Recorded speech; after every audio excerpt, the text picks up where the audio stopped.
الحمد لله الذي لا ضد له ولا ند له، والصلاة والسلام على من بعث بالدليل الذي فيه شفاء لكل عليل، وعلى آله وصحبه الذين هم مقدمات الدين وحجج الهداية واليقين. أما بعد، فأعوذ بالله من الشيطان الرجيم. بسم الله الرحمن الرحيم. قال الله عز وجل: إنما يعمر مساجد الله من آمن بالله واليوم الآخر. یہ میں نے آپ کے سامنے ایک آیات تلاوت کی، اور اس آیات میں مساجد کا ذکر ہے. اللہ تعالیٰ فرماتے ہیں مساجد کو آباد کرنا، تعمیر دو قسم کی ہے. ایک ظاہری تعمیر ہے، یہ مسجد بنانا اور اس کے جو ضروریات ہیں ظاہری، در و دیوار، کھڑکیاں، روشندان، اس کو بھی تعمیر کہتے ہیں. اور اصل تعمیر مسجد کی وہ عبادت ہے. مساجد آباد ہوتی ہیں عبادت سے. اس لیے بہت سے احادیث ہیں. عبداللہ بن عباس رضی اللہ تعالیٰ عنہ فرماتے ہیں قیامت کی علامات میں سے ایک یہ بھی ہے کہ لوگ مساجد کو بہت خوبصورت بنائیں گے اور ایک دوسرے پر فخر کریں گے کہ ہماری مسجد بہت اچھی ہے، اور وہ آباد نہیں ہوگی. لفظ یہ ہے آباد نہیں ہوگی. کیا معنی؟ اندر عبادت نہیں ہوگی، اندر عبادت نہیں ہوگی. تو ایک اصل جو مسجدوں کا آباد کرنا ہے وہ عبادت ہے. عبادت سے مسجد آباد ہوتی ہے. رسول اللہ صلی اللہ علیہ وسلم کے زمانے میں مسجد نبوی آباد تھی، اور تعمیر کا، ظاہری تعمیر کی کیا پوزیشن تھی؟ کھجور کے تنے دیوار کی جگہ میں کھڑا کیا، کھجور کی شاخیں اوپر چھت پر ڈالیں. دھوپ کا اثر بھی نیچے آتا تھا، بارش بھی نیچے آتی تھی، اور سجدہ کرتے تھے تو کیچڑ میں کرتے تھے. ابو بکر صدیق رضی اللہ تعالیٰ عنہ کے زمانے میں بھی اس طرح تھی.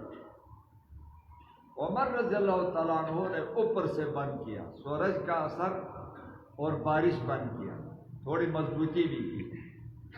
پھر عثمان رضی اللہ تعالیٰ عنہ کے زمانے میں دیکھا تو مکان خوبصورت بنتے تھے، تو اس نے کہا مکان خوبصورت ہے، مسجد سے مکان خوبصورت ہو گئے تو لوگوں کے دلوں میں مسجد کی تعظیم نہیں ہوگی. تو مسجد کی عظمت کے لیے اپنا مال سے خوبصورت کر کے، بڑی کر کے، مضبوط کر کے، سونا بھی لگا کر بنایا. صحابہ نے مخالفت کی، باتیں کی. تو اس نے کہا رسول اللہ صلی اللہ علیہ وسلم نے فرمایا ہے من بنا للہ مسجدا بنا اللہ لہ بیتا فی الجنہ. جو مسجد بنائے اللہ کے لیے، اللہ اس کے لیے ایک گھر بناتا ہے جنت میں. تو میں رضا الہی کے لیے بناتا ہوں اور اپنا مال سے بناتا ہوں. آپ سے چندہ نہیں کرتا ہوں، آپ کے مال سے نہیں بناتا ہوں. آپ نے گھروں کو خوبصورت کیوں بنایا؟ تو ابھی اللہ کا گھر آپ کے گھروں سے سادہ ہو، یہ مجھے پسند نہیں ہے، بنایا. تو اصل اللہ پر مشرکین کہتے تھے ہمارے ساتھ یہ لڑتا ہے، حالانکہ ہم حاجیوں کو پانی پلاتے ہیں، حاجیوں کی خدمت کرتے ہیں، مسجد حرم کو آباد کرتے ہیں. مشرکین مکہ کرتے تھے. یہ بیت اللہ جو ابھی ہے یہ مشرکین مکہ کے اس پر ہے، نقشہ پر ہے. ابھی جو بیت اللہ ہے یہ مشرکین مکہ کے بنیادوں پر ہے، نقشہ پر ہے. ابراہیم علیہ السلام کے نقشہ پر نہیں ہے، آدم علیہ السلام کے نقشہ پر بھی نہیں ہے. مشرکین مکہ کا چاندہ کم ہوا تو انہوں نے کہا کہ چھوٹا بناتے ہیں بیت اللہ. کچھ ایسا باہر چھوڑا، یہ حتیم چھوٹا بنایا. پھر رسول اللہ پورا ابراہیم علیہ السلام کی بنیادوں پر بنانا چاہتے تھے، لیکن لوگ نئے مسلمان تھے تو ڈرا کہ ایسا نہ ہو کہ میں نے بیت اللہ کو توڑا تو کوئی نئے مسلمان مرتد نہ ہو کہ اس نے مسجد توڑا ہے، بیت اللہ توڑا ہے.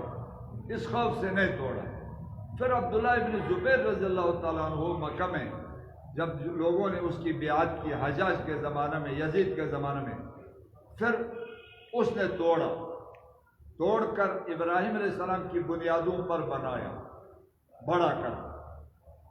پھر حجاج نے عبداللہ بن زبیر کو شہید کیا، شہید کر کے سوچا اب یہ عبداللہ بن زبیر کی بنیادوں پر یہ بیت اللہ رہا تو قیامت تک لوگ عبداللہ بن زبیر کو یاد کریں گے، عبداللہ بن زبیر کی بنیاد پر ہے۔ تو محض اس ضد کی وجہ سے توڑا۔ حجاج بن یوسف نے پھر مشرکین کی بنیاد پر بنایا۔ پھر امام مالک کے زمانے میں وہ خلیفہ نے مروان بن حکم تھا کون، اس نے کہا ابھی میں پھر توڑ کر ابراہیمی بنیادوں پر بناؤں۔ امام مالک سے فتویٰ طلب کیا، امام مالک رحمۃ اللہ علیہ نے فتویٰ نہیں دیا، کہا اگر میں فتویٰ دیتا ہوں بناؤں تو جو بھی خلیفہ آئے گا وہ توڑ کر بنائے گا تو بیت اللہ کا رعب ختم ہوگا، بس جیسا ہے ایسے چھوڑو، بیت اللہ کو توڑنا نہیں۔ تو اس کے بعد کوئی بھی نہیں توڑ سکتا ہے، بس اسی طرح ہے مشرکین۔ تو مشرکین مکہ یہ فخر کرتے تھے ہم بیت اللہ کو آباد کرتے ہیں، مسجد حرم ہم بناتے ہیں، حاجیوں کی خدمت ہم کرتے ہیں، پانی ہم پلاتے ہیں، یہ ہمارے ساتھ لڑتا ہے۔ تو اللہ تعالیٰ نے یہ آیات نازل کی، مساجد آباد کرنا ایمان والوں کا کام ہے، ایمان نہ ہو تو اس کی کوئی عبادت قبول نہیں ہے۔ وہ مسجد بنائے، بیت اللہ بنائے، مسجد نبوی بنائے، بیت المقدس بنائے، جو بھی کرے اس کو کیا فائدہ ہے؟ ایمان کے ساتھ فائدہ ہوتا ہے۔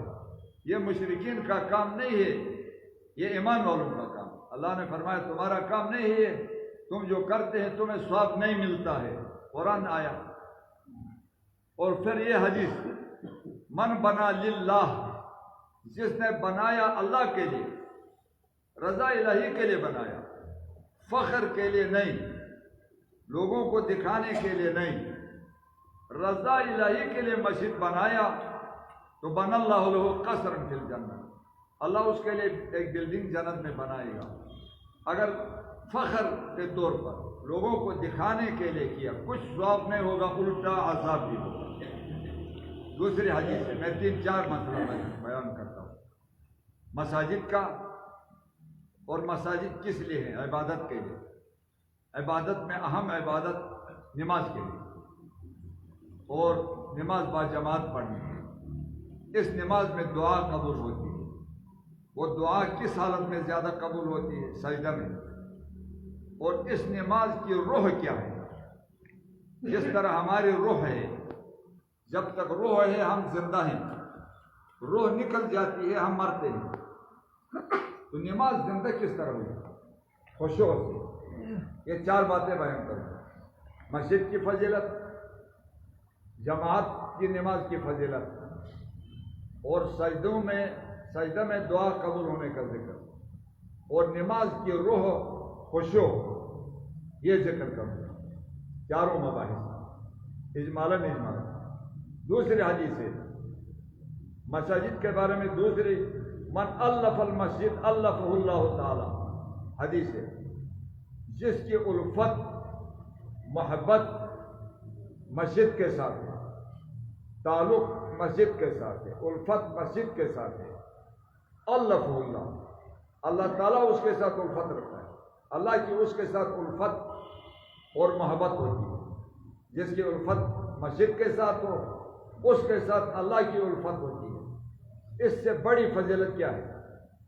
آپ کی اگر مساجد کے ساتھ الفت ہے، اور مسجدوں میں آنا جانا، مسجدوں میں بیٹھنا، اور مسجد کے ساتھ تعلق ہے، محبت ہے، لگاؤ ہے، تعلق ہے، تو اللہ جس مقدار میں مسجد کے ساتھ آپ کی الفت ہے، اس مقدار میں اللہ کی الفت ہوتی ہے ان لوگوں کے ساتھ۔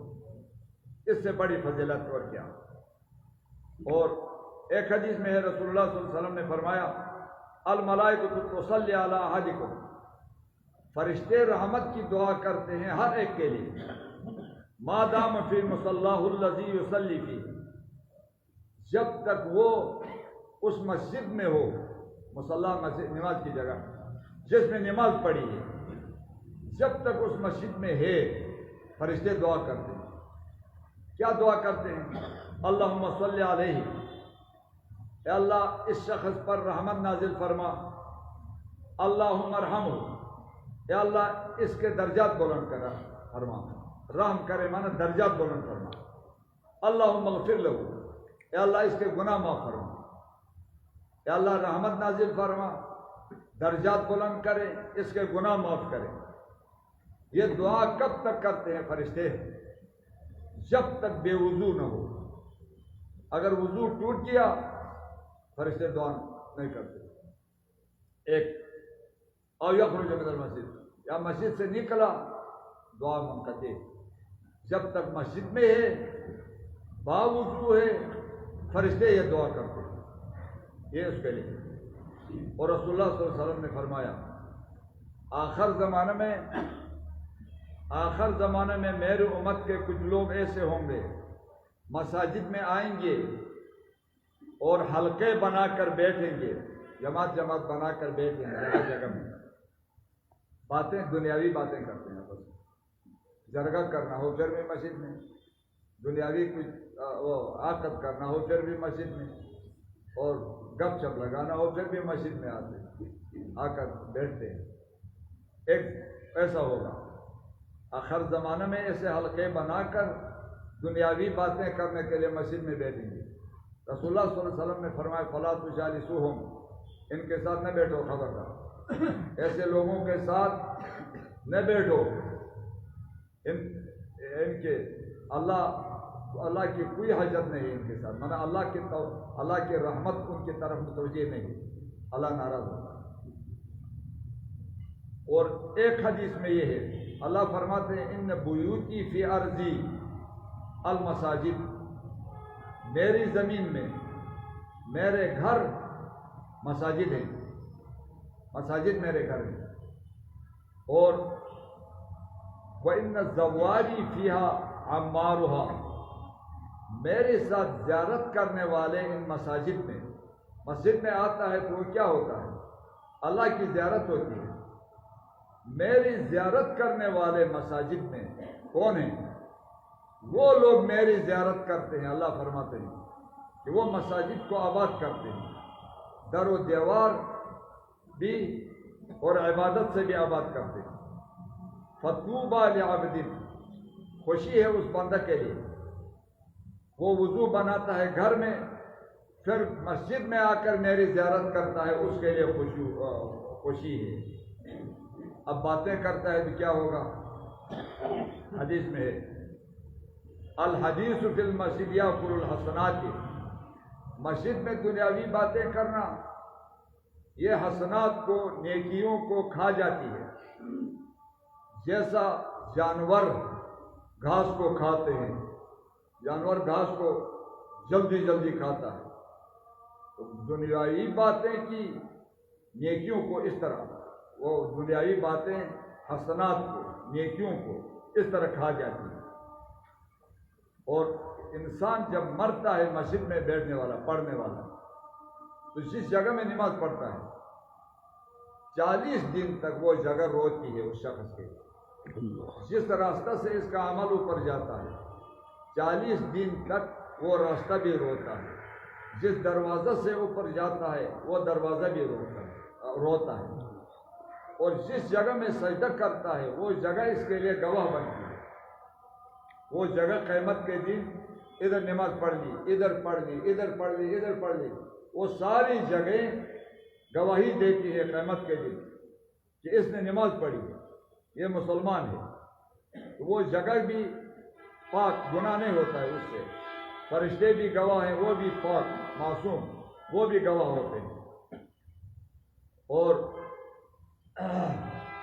زمین میں جتنے ٹکڑے ہیں زمین کے، سب سے بہترین ٹکڑا زمین کا وہ مساجد ہے، اور قیامت کے دن یہ زمین جو ہے دنیا، پوری دنیا دوزخ میں ہوتی ہے، پوری دنیا دوزخ کے ایک کونے میں، مگر مساجد، مدارس جو دینی کام کے لیے ہیں، صحیح خانقاہ ہو دین کے کام کے لیے، ایک نام کے ہیں، آج کل نام کے رہے، اس خانقاہوں میں کچھ نہیں ہوتا۔ مدارس بھی اللہ ہدایت دے نام کے رہے، مساجد بھی نام کے رہے، صرف نام ہے۔ جو کام کے جس طرح وہ کام ہونا تھا وہ کام نہیں ہے، نہ مساجد میں، نہ مدارس میں، نہ خانقاہوں میں۔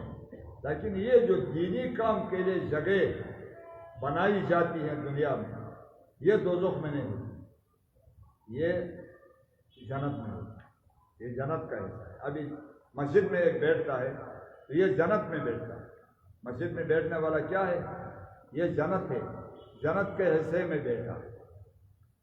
ابھی یہ مساجد کیوں بناتے ہیں؟ نماز کے لیے۔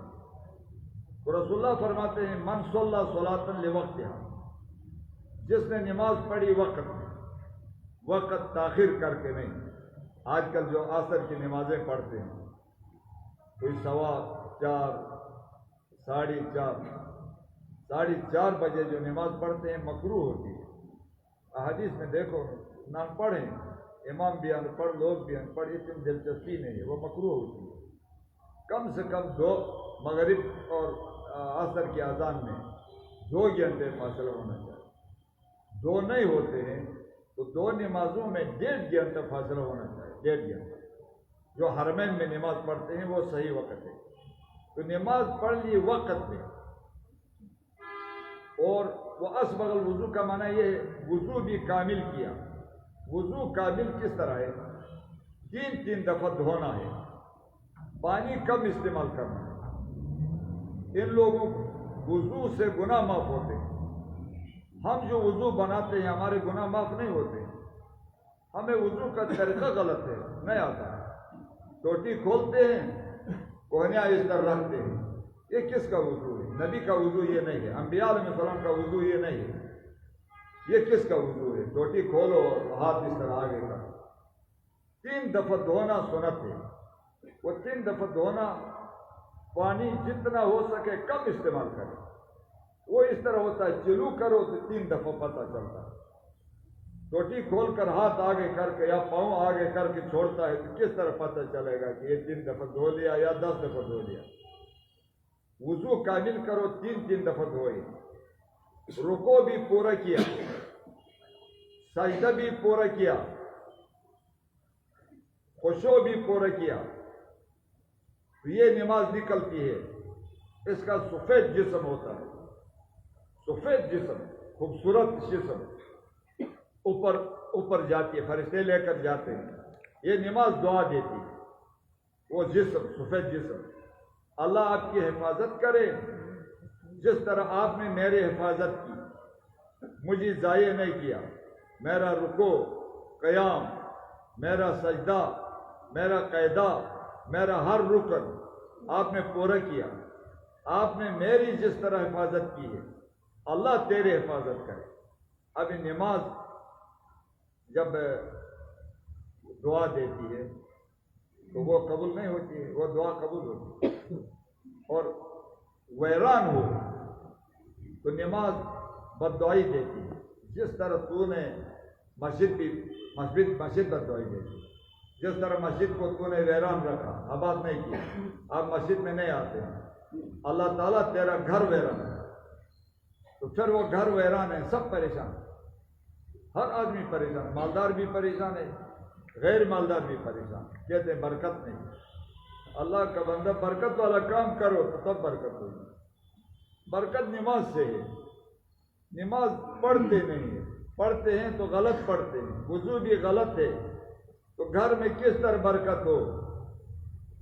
ومن صلی لغیر وقتها، جو نماز پڑھتا ہے غیر وقت میں، تاخیر کرتے ہیں، وضو بھی کامل نہیں کرتا ہے، رکوع بھی پورا نہیں، سجدہ بھی پورا نہیں، خشوع بھی نہیں، پھر بھی یہ نماز فرشتے لے کر جاتے ہیں، وہ مامور ہیں، لیکن نماز کا برا کالا شکل ہوتا ہے، ایک کپڑے میں لپیٹ کر لے جاتے ہیں، اوپر جاتے ہیں، آسمان سے اوپر دروازہ اس کے لیے نہیں کھولتا، قبول نہیں ہوتا ہے، جو عمل قبول ہوا اوپر جاتا ہے۔ پھر فرشتے وہ نماز کالا جسم ہوتا ہے، ایک پرانا کپڑا میں لپیٹ کر لا کر اس نمازی کے منہ پر مارتے ہیں فرشتے، یہ تیری نماز ہے، یہ قبول نہیں ہو گئی، واپس منہ پر مارتے ہیں۔ پھر نماز کہتی ہے ضیعک اللہ کما ضیعتنی، اس شخص سے نماز کہتی ہے اللہ آپ کو ضائع کرے جس طرح آپ نے مجھے ضائع کیا۔ اب صحیح پڑھتے میرا سفید جسم ہوتا، اوپر جاتی، قبول ہوتی، آپ نے ضائع کیا۔ حتیٰ اذا کان شاء اللہ اللہ فیضرب بہا وجہ، چہرہ پر مارا جاتا ہے۔ اور جماعت کے فضیلت میں رسول اللہ صلی اللہ علیہ وسلم فرماتے ہیں من صلی 40 یوما الصلوات، جو 40 دن نمازیں پڑھتا ہے، کس طرح پڑھتا ہے؟ فی جماعت، جماعت کے ساتھ پڑھتا ہے، لا تفوتہ، وہ جماعت کے ساتھ ایسا پڑھتا ہے اس سے فوت نہیں ہوتی ہے، فوت نہیں ہوتی ہے تکبیرۃ الاحرام، تکبیر تحریمہ بھی فوت نہ ہو، تو کتب اللہ لہ براءتین، اس کے لیے 2 پروانے، 2 جرم، 2 حکم دیے جاتے ہیں۔ ایک یہ نفاق سے پاک، اتنی خوشخبری ہے، نفاق سے صحابہ ڈرتے تھے، جو بڑے بڑے جس کو الہام بار بار الہام ہوتا تھا عمر کو، وہ بھی نفاق سے ڈرتا تھا، سخت صحابہ ڈرتے۔ ایک تابعی کہتا ہے میں نے 80 صحابہ کو دیکھا، سب کے سب نفاق سے ڈرتے۔ 40 دن بعد جماعت نماز پڑھی تکبیر اولیٰ کے ساتھ، اس کو پروانہ ملے گا آپ نفاق سے پاک ہیں، ایک پروانہ حکم ملے گا آپ دوزخ سے بری ہیں، پاک، دوزخ سے بھی بچے گا، نفاق سے بھی بچے گا۔ اس سے بڑی اور خوشی کیا ہے؟ قیامت کے دن کہتے ہیں کچھ ایسے لوگ آئیں گے ان کے چہرے ستاروں کی طرح چمکیں گے، فرشتے ان سے کہیں گے آپ کیا عمل کرتے تھے؟ فرشتوں کو علم غیب نہیں ہوتا ہے، اور فرشتے پوچھیں گے کہ کرام الکاتبین نہیں، وہ کہیں گے ہمارا عمل یہ تھا اذان سنتے ہی ہم جلدی وضو بناتے، یہ عمل۔ دوسرے کچھ لوگ ہوں گے ان کے چہرے چاند کی طرح چمکے گا، فرشتے پوچھیں گے آپ کا کیا عمل تھا؟ وہ کہیں گے کہ ہم اذان سے پہلی وضو بناتے، اذان سے وقت سے پہلی وضو بناتے، وقت داخل ہونے سے پہلے وضو بناتے۔ فاستبقوا الخیرات سے قرآن میں حکم ہے، اچھے کاموں میں جتنا ہو سکے جلدی کریں، اچھے کاموں میں جلدی اس لیے کریں زندگی کا پتہ نہیں چلتا، اچانک مرے گا۔ ایک اور شیطان دشمن بھی ساتھ ہے، نفس امارہ بھی سو بھی ساتھ ہے، دشمن لگے ہیں اسے، وہ بہکائے گا، روکے گا تو پھر وہ عمل رہ جائے گا، اس لیے جلدی کرو، پہلے فرصت میں کرو۔ تیسرے قسم ایسے لوگ ہوں گے ان کا چہرہ سورج کی طرح چمکے گا، ان سے فرشتے پوچھیں گے آپ کا کیا عمل تھا دنیا میں؟ وہ کہیں گے ہمارا عمل دنیا میں یہ تھا ہم اذان ہمیشہ مسجد میں سنتے تھے، ایسا نہیں ہوا اذان سن کر آتا ہے، نہیں ہم اذان مسجد میں سنتے تھے، مطلب اذان سے پہلے آتے، اتنا وہ صاحب ہے۔ فرشتے وہ نام بھی لکھتے ہیں ان کا، یہ یاد رکھیں، یہ ہم دین سے واقف نہیں ہیں تو جو بھی بات آئی تو لوگوں کو شک ہوتا ہے۔ اللہ کا بندہ مولوی ممبر پر بیٹھتا ہے، بیان کرتا ہے، اس کی ذمہ داری ہوتی ہے کہ وہ لوگوں کو صحیح بات پہنچائے، وہ غلط بات نہ پہنچائے، کتاب میں نہ ہو، دلیل نہ ہو، وہ کوئی بات ہوتی ہے۔ یہ اللہ کے احکام میں واحد حکم، وہ حکم جو زمین میں فرض نہیں ہوا ہے، 7 آسمانوں کے اوپر فرض ہوا ہے، وہ حکم کون سا ہے کہ زمین میں فرض نہ ہو، 7 آسمانوں کے اوپر فرض ہوا اعلیٰ مکان میں، وہ صرف نماز ہے۔ وہ حکم کون سا ہے کہ جبرائیل کے ذریعہ سے نہیں بھیجا اللہ نے، خود بذات خود اللہ نے تحفہ دیا نبی کو ڈائریکٹ۔ وہ حکم کون سا ہے؟ وہ بھی نماز ہے۔ باقی آپ ایک حکم بھی نہیں دکھا سکتے ہیں کہ 7 آسمانوں کے اوپر فرض ہوا ہو اور ڈائریکٹ اللہ نے فرض کیا ہو، جبرائیل کے ذریعہ سے نہ ہو۔ اعلیٰ مکان میں فرض ہونے والا حکم بھی نماز ہے، اور ڈائریکٹ اللہ نے فرض کیا ہے جبرائیل کے ذریعہ سے نہیں، وہ حکم بھی نماز ہے۔ باقی سارے احکام زمین پر فرض ہو گئے، اور جبرائیل کے ذریعہ سے جبرائیل پیغام پہنچاتا تھا اللہ اپنے نبی تک کہ جبرائیل آپ جا کر یہ حکم میرے نبی کو پہنچائے۔ نماز کی اتنی اہمیت ہے، اتنا اہم ہے۔ یہ آپ کتنی نمازیں پڑھتے ہیں؟ 5۔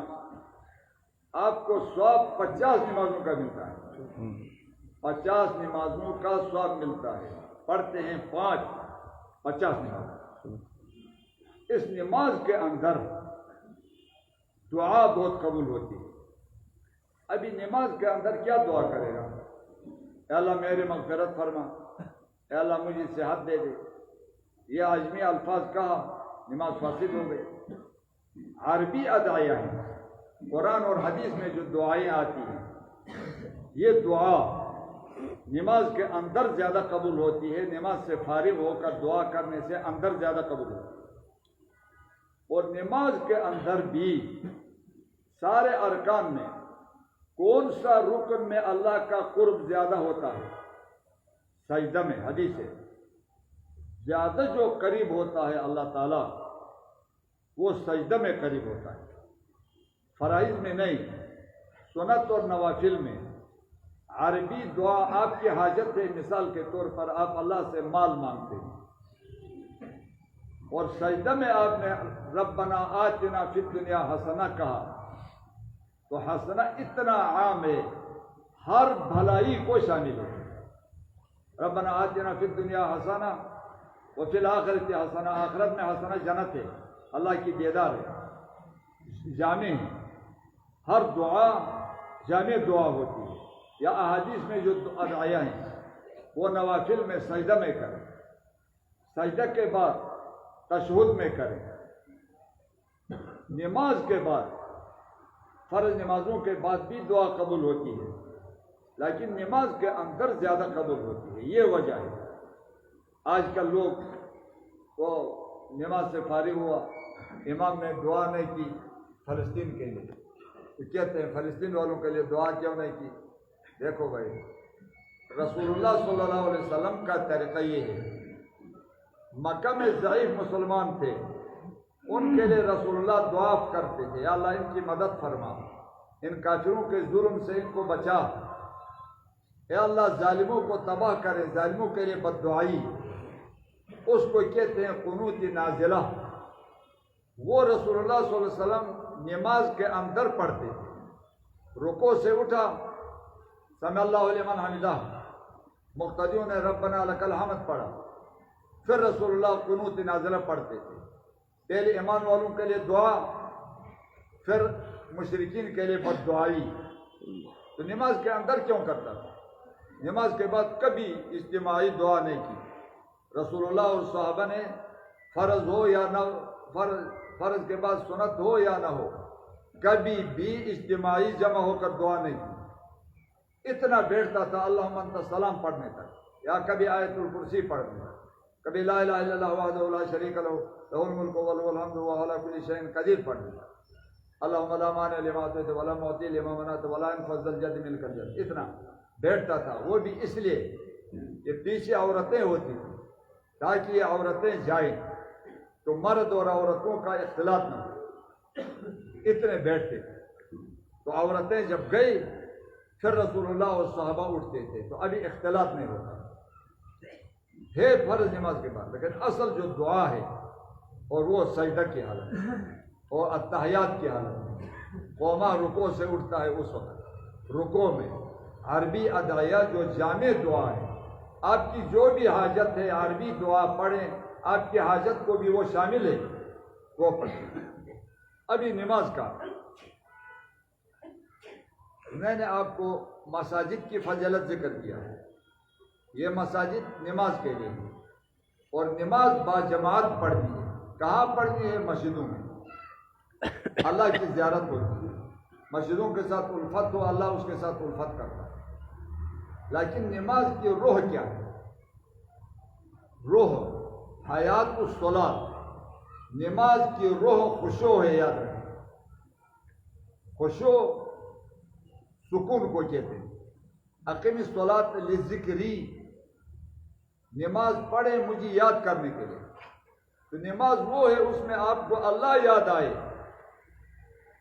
امام غزالی نے لکھا جس نماز میں آپ کو اللہ یاد نہیں آتا ہے وہ نماز نہیں ہے، کیونکہ اللہ فرماتے ہیں اقیم الصلاۃ للذکری، مجھے یاد کرنے کے لیے نماز پڑھ۔ جس نماز میں آپ کو اللہ یاد نہیں آتا ہے تو وہ نماز نہیں ہے آپ کی۔ ایک دوسری یہ ہے وَلَا تَقْرَبُوا الصَّلَاةَ وَأَنْتُمْ سُكَارَىٰ، تم نشے میں ہو تو نماز کے قریب نہ جاؤ۔ نشے سے شراب پی کر نشہ ہو، یا منشیات پی کر نشہ ہو، یا دنیا کی محبت، وہ بھی نشہ میں شمار ہے۔ کہتے ہیں وہ بھی دنیا کی محبت اتنی زیادہ ہے، نماز کے اندر وہ دنیا یاد ہے، یہ کام کروں گا، یہ کام کروں گا، یہ کام کروں گا، تو ایسی حالت ہے آپ کو دنیا یاد آتی ہے تو پھر قریب نہ جاؤ۔ وہ نماز کیوں؟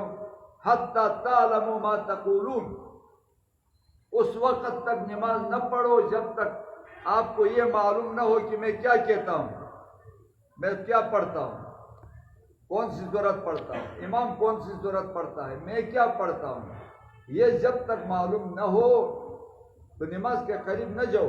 یہ ہے خشوع، ظاہری سکون، باطنی سکون، اندر بھی اللہ یاد ہو، نماز کی فکر ہو، یہ خیال ہو میں قیام میں ہوں، یہ خیال ہو میں رکوع میں ہوں، یہ خیال ہو میں سجدہ میں ہوں۔ اور سجدہ کیا ہے؟ نماز کیا ہے؟ رسول اللہ صلی اللہ علیہ وسلم نے فرمایا نماز کس چیز کا نام ہے؟ یہ نماز اپنے کو مسکین بنانے کا نام ہے، تواضع عاجزی کرنے کا نام ہے۔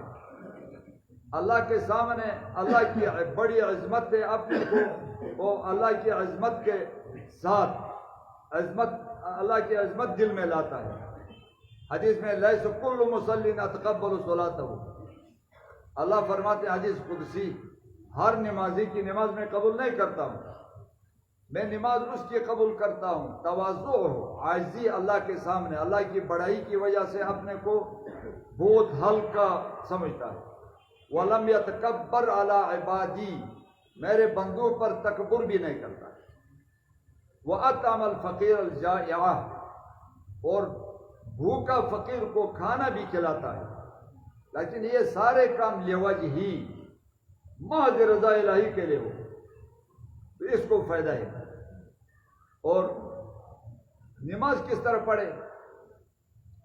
نماز کس طرح پڑھے؟ حاتمی اس سے حاتم اصم رحمۃ اللہ علیہ، یہ شقیق بلخی کا شاگرد مرید ہے، 32 سال 33 سال اس کی صحبت میں بیٹھا ہے، 33 سال میں 8 مسائل سیکھا تھا۔ اس نے کہا وہ 8 مسائل پورا دن کا خلاصہ تھا۔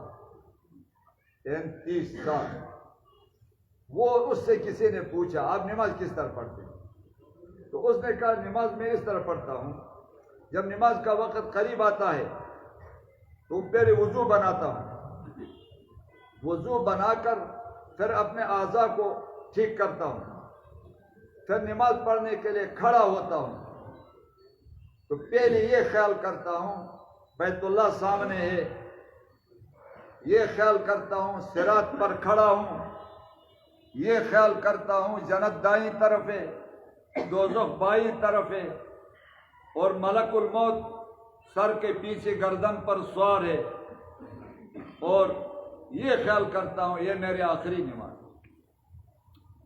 یہ خیال کرتا ہوں پہلی، یہ میری آخری نماز ہے، اس کے بعد مجھے موقع نہیں ملتا ہے، یہ کہہ کر پھر امید رکھتا ہوں اللہ سے، عذاب سے ڈرتا بھی ہوں، یہ ساری باتوں کا خیال کر کے پھر اکبر تکبیراً، پھر اللہ اکبر، یہ چیزیں پہلے دل میں حاضر کر کے پھر اللہ اکبر کہتا ہوں، اور پھر آگے قرات پڑھتا ہوں، اور خیال یہ ہوتا ہے آخری نماز ہے آرام سے پڑھو، ہر نماز میں یہ خیال کرتا ہے آخری نماز ہے آرام سے، خشوع سکون کو کہتے ہیں، دل میں نماز کی فکر ہو، پچھلے جمعہ میں بھی قد افلح المؤمنون الذین هم فی صلاتهم خاشعون میں نے ذکر کیا کہ امام غزالی اور امام قرطبی دونوں نے کہا خشوع فرض عین ہے، خشوع نہ ہو تو نماز نہیں ہوتی، خشوع ظاہری باطنی بھی سکون، اللہ کی طرف توجہ، ظاہری بھی سکون، کپڑوں کے ساتھ کھیلتا نہیں، ادھر ادھر داڑھی کے ساتھ کھیلتا نہیں، لیکن پوری نماز میں خشوع فرض عین نہیں، کسی ایک رکن میں تھوڑا وقت خشوع ہوا تو فرضیت ادا ہوگا، اس سے کچھ گزارا ہوتا ہے، ورنہ اگر پوری نماز میں خشوع فرض ہوتا تو سب کی نماز نہیں ہوتی کہ آج خشوع کدھر، آج کل ہے نہیں، لیکن اور علماء نے کہا خشوع فرض عین نہیں ہے، نماز قبول ہونے کے لیے خشوع شرط ہے۔ ابھی یہ یاد رکھیں، خشوع سکون یکسوئی، ظاہر باطن یکسوئی ہو، سکون ہو، میں کیا کہتا ہوں وہ پڑھے، میں کیا کہتا ہوں وہ پتہ چلے اس کو، میں کیا پڑھتا ہوں یہ پتہ چلے، اور ہو سکے اپنے ارکان کا خیال کریں کہ میں قیام میں ہوں، رکوع میں ہوں، سجدہ میں ہوں، میں قاعدہ میں ہوں، سجدہ کی جگہ میں دے کے کوشش کریں، تب نماز قبول ہوتی ہے، ورنہ خشوع کے بغیر نماز قبول نہیں ہوتی، اس پر سب کا اتفاق۔ ابھی یہ ایک مسئلہ یاد رکھیں، مساجد سے مسئلہ یہ ہے غیر مسلم کو آپ نہیں روک سکتے ہیں، شیعہ صحیح بات یہ ہے شیعہ مسلمان نہیں ہیں، قرآن نہیں مانتے ہیں، پورا صحابہ کو کافر کہتے ہیں، اس وجہ سے مسلمان نہیں ہیں، شیعہ آ کر نماز پڑھتا ہے، آپ نہیں روک سکتے ہیں،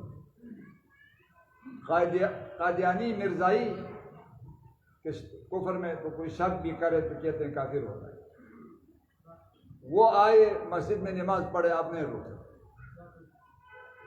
اور مشرک بت پرست آ کر نماز پڑھتا ہے، آپ نہیں روک سکتے، لیکن وہ کام مسجد میں جو خشوع سے روکتا ہے، خشوع کے لیے مخل ہے، وہ آپ روک سکتے ہیں، مسجد سے نہیں روک سکتے، برے کام سے روک سکتے ہیں۔ ابھی ہماری مسجدوں میں خشوع میں خلل پہنچانے والے 4-5 چیزیں ہیں، سب سے زیادہ جو نمازیوں کے خشوع میں خلل پہنچاتے ہیں وہ مانگنے والے لوگ ہیں، اور حدیث میں آتا ہے قیامت کے دن مسجدوں میں اپنے لیے مانگنے والوں سے برا کوئی بھی نہیں ہوگا، مسلمانوں میں سب سے برا وہ ہوگا جو اپنے لیے مانگتا ہے، ایک اٹھتا ہے، اٹھ کر وہ کچھ لوگوں نے نماز پڑھی ہے، کچھ کھڑے ہیں مسبوق، ابھی وہ تقریر کرتا ہے، بیمار ہے، آپریشن ہے، فلان ہے، معذور ہوں، کچھ بھی نہیں، پھر آخر میں مصنوعی رونے کا طریقہ بھی آتا ہے، روتا ہے، وہ رو کر فارغ ہونے تک کوئی بھی روکتا نہیں، کہنا چاہیے کہ اتنا ضرورت ہے تو کہے کہ میں محتاج ہوں، تعاون کرے، پیچھے بیٹھے، لوگ بھی نہیں کہتے پیچھے بیٹھو، سب کی نماز آپ نے خراب ہے۔ سب سے زیادہ جو خشوع خراب کرتے ہیں، خشوع نماز کی روح ہے، حیات ہے، وہ مانگنے والے ہیں۔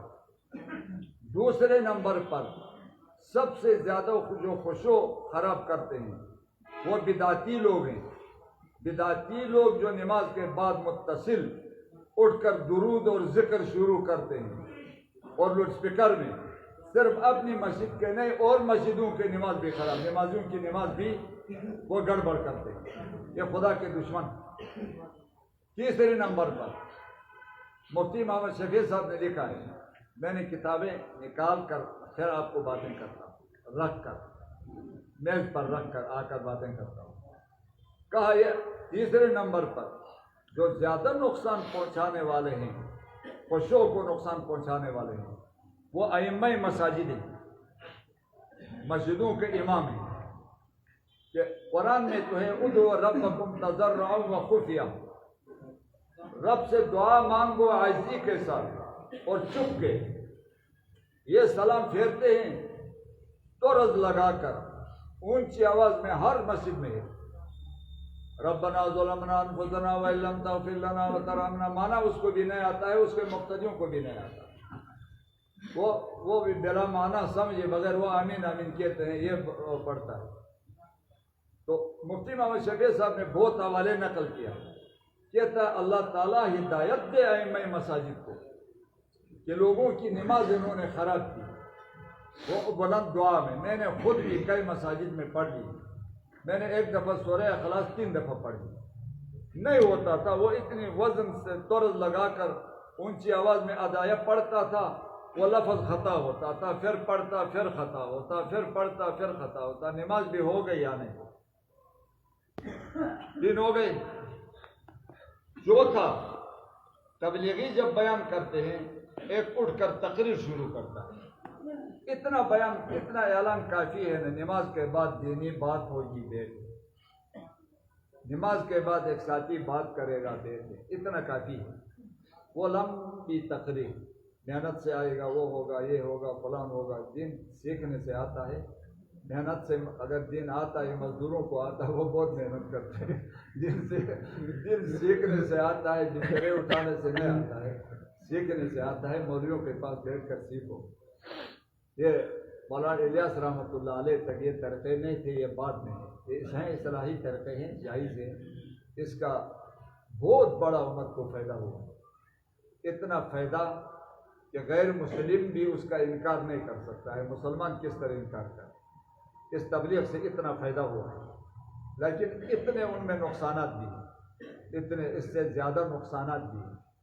مفتی محمد شفیع تقی عثمانی صاحب نے تقریر ترمیزی جلد 2 میں، کوئی دیکھنا چاہتے ہیں تو اردو میں ہے، اس میں بہت کئی ورق لگایا ہے ان کی غلطیوں پر، اور ساتھ وصیت کی ہے علماء کو کہ ان کی تائید کریں، ان کے ساتھ تعاون کریں اور ان کی غلطیوں کا اصلاح کریں، بڑی بڑی غلطیاں۔ تو پھر لکھا ہے، مولوی تو ہے نا ان میں بھی، وہ کیوں نہیں کرتے؟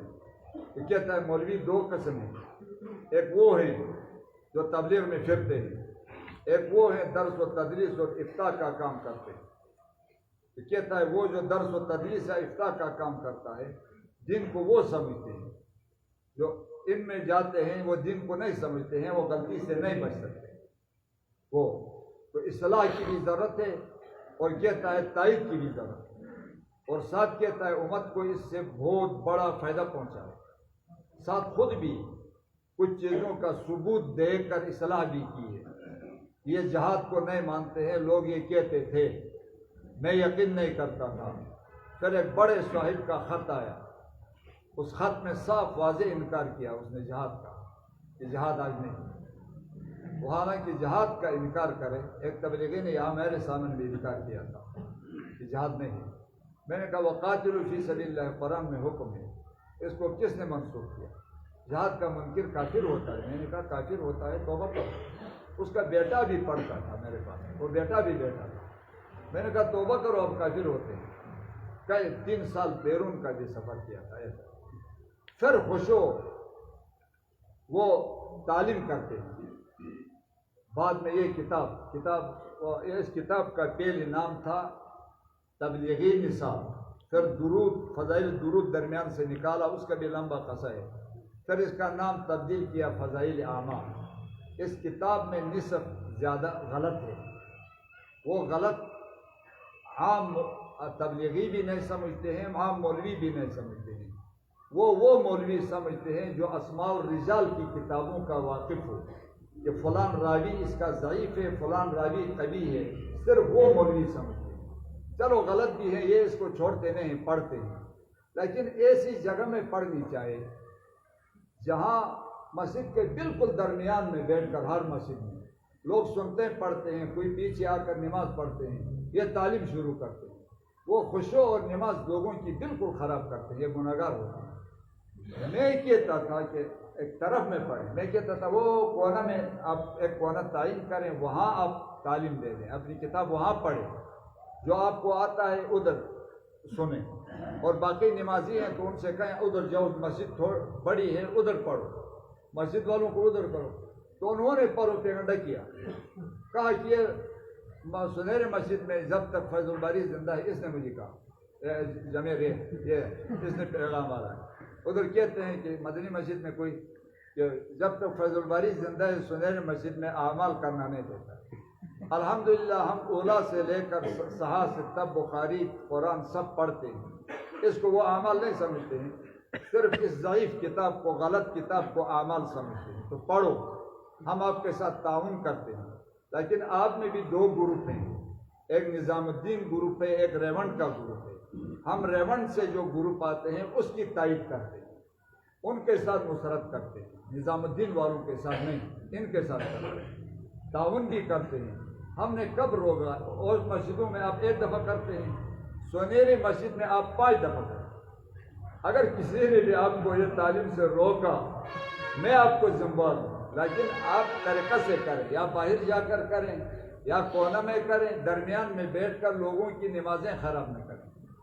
میں نے منشیات کے خلاف بات تقریر کی، یہاں بھی کوستان کالونی میں بھی آپ تھے، تو وہ 2 جگہوں میں، تو ابھی انہوں نے پروپیگنڈا شروع کیا، یہ انتظامیہ کا نمائندہ ہے، انتظامیہ نے اچھا کام کیا تو ہمیں نہیں کرنا ہے، تائید کرنا ہے، کافر اچھا کام کرے پھر بھی ہم تائید کرتے ہیں کہ یہ اچھا کام کیا، یہ اچھا کام، یہ سودی پروپیگنڈا، جس کے خلاف بھی، جس سود، میں نے وہ داڑھی کا کہا، میرے 20 سال کے مقتدی، میں نے کہا جو داڑھی کالی کرتا ہے جنت کی خوشبو حرام ہے۔ 20 سال کے مقتدیوں نے نماز چھوڑا، وہ داڑھی کالی کرتے تھے، ناراض ہوئے، وہ ناراض ہوئے۔ ابھی جو بھی مسئلہ بیان کیا تو کچھ لوگ ناراض ہوتے ہیں، تو دین وہ آدمی بیان نہیں کر سکتا ہے، لوگوں کے اس سے پروپیگنڈا سے ڈرے وہ دین بیان نہیں کر سکتا۔ لا یخافون لومۃ لائم، کسی کے الزام سے نہ ڈرے تو وہ دین بیان کر سکتا ہے، لیکن پروپیگنڈا نہ کریں۔ حقیقت یہ ہے، میں 200 سے زیادہ آدمی میں نے تبلیغ میں بھیجا ہے، خود میں نے چیلا دیا ہے، 3 سال لگائے، ایسے مولوی مدرس ہیں، چیلا ہر مولوی نے لگایا، میرے ہر مولوی نے، میں نے بھی لگایا، لیکن میں یہ تردید ریونڈ میں بھی کرتا تھا، جمشید صاحب کے سامنے، جمیل صاحب کے سامنے۔ پھر یہ مرکز میں 10 سال میں گیا ہوں شب جمعہ میں، تو تعاون بھی کرتے تھے مدرسے کے ساتھ۔ پھر ایک نے غلط بیان کیا کہ ابو علیہ السلام پر کیڑے ہو گئے، تو میں نے رد کیا، تو انہوں نے کہا سامنے رد نہ کرو، یہ توہین ہوتی ہے۔ میں نے کہا یہ نبی کی توہین کرتا ہے، نبی پر کیڑے ہوتے ہیں، یہ کیا غلط کہتا ہے، یہ بے علم ہے۔ وہ 10 سال میں رد کرتا تھا، وہ تبلیغی مجھے آخر تنگ آ کر کہا آپ نہ آئے، تو 10 سال کے بعد میں نہیں گیا۔ پھر کچھ سال بعد آئے کہ آپ سے مسائل پوچھتے تھے، لوگ فائدہ ہوتا تھا، آپ پھر آئے۔ میں نے کہا آیا تو میں تو آپ سب ممبر پر بیٹھ کر غلط باتیں کرتے ہیں، میں تو کہتا ہوں یہ غلط ہے، یہ پابندی، آپ پابندی لگاتے۔ اس کے بعد مدرسے کے ساتھ تعاون بھی نہیں کرتے، شب جمعہ میں نہیں گیا تو نہیں کرتے۔ ابھی بہت سے مولوی ہمارے مدارس والے شب جمعہ میں اس لیے جاتے ہیں کہ تبلیغی تعاون کریں۔ تعاون اللہ تعاون کرے گا، ہمیں تعاون کی ضرورت نہیں ہے، لیکن تبلیغ والوں کی تائید کرتے ہیں، اس سے فائدہ ہوتا ہے، اور ان میں نصف باتیں یہ غلط کرتے ہیں، نصف صحیح کرتے ہیں۔ غلط باتوں کی ہم نشاندہی کریں گے، کوئی روتا ہے، خفا ہوتا ہے، لڑتا ہے، جو بھی کرے ہم وہ کریں گے، اور ان کو مسجد سے نہیں روکتے ہیں، تعلیم سے نہیں روکتے ہیں، تعلیم بھی کریں وہ طریقہ سے نمازیوں کو نقصان نہ پہنچائے، تائید بھی کریں گے، اور اس کا فائدے کا بھی اقرار کرتے ہیں۔ مخالف نہیں ہیں، لیکن غلط باتوں کے وہ مخالف ہیں، ان باتوں کی اصلاح کرتے ہیں۔ وہ تقی عثمانی صاحب نے بہت لکھا ہے، تقی عثمانی صاحب نے 46 مسائل ان کو لکھ کر دیا، ورائن والوں کو، یہ غلطی کرتے ہو نہیں مانا، اور نہیں مانا تو ہم کون ہوتے ہیں؟ میری تو اتنی حیثیت بھی نہیں، میری بات کون مانتے؟ غلطیاں بہت ہیں، فائدہ بھی بہت ہے، تبلیغ کا فائدہ بھی بہت ہے، غلطیاں بھی بہت ہیں۔ غلطیوں کی اصلاح کرنے والے سے یہ نہ کہیں کہ یہ تبلیغ کا خلاف ہے، خلاف نہیں ہے، تائید کرتے ہیں، لیکن غلطیوں کی نشاندہی کریں گے۔ وآخر دعوانا قولوا قولا سديدا